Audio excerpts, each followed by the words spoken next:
Twitch, but you should eventually see the page change to show a graph of your stream stability. Now we're going to want to run this test for at least 10 to 15 minutes to properly be testing your connection. There's no real point of just testing for 30 seconds because as I'm sure you're aware, your internet fluctuates, and if you don't, as well as advice from Twitch if they notice anything isn't set up properly. The graph here on the left shows both the bit rate over time as well as the frame rate over time. So we want both of these to remain as stable as possible. Just as I'm editing this, I've realized that actually the graph that you're seeing on screen now, the frame rate is remaining at 0. So I reached out to Twitch on Twitter just to ask about this, and apparently if you are using the test bandwidth command at the end of your stream key, you're actually not going to be able to see your frame rate here. It's always going to show 0.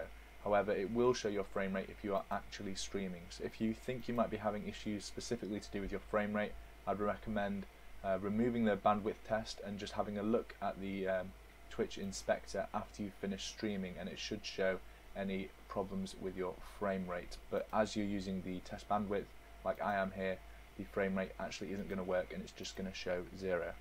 This little box in the top corner which says configuration check, this will recommend any changes that Twitch notices that you need to make to your stream settings to get the optimal performance out of what you send to Twitch.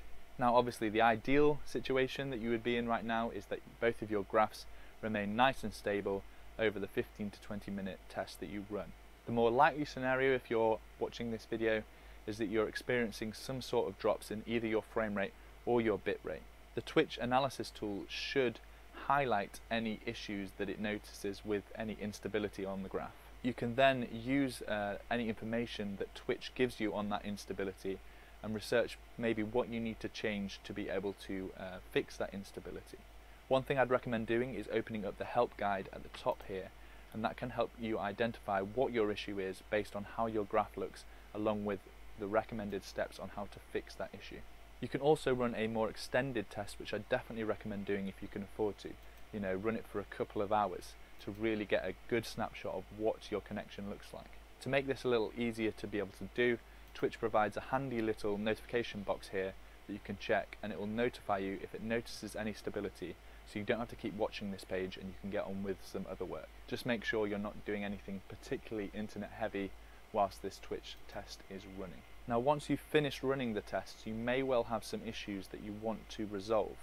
If you want to get some more information on what changes you might need to make,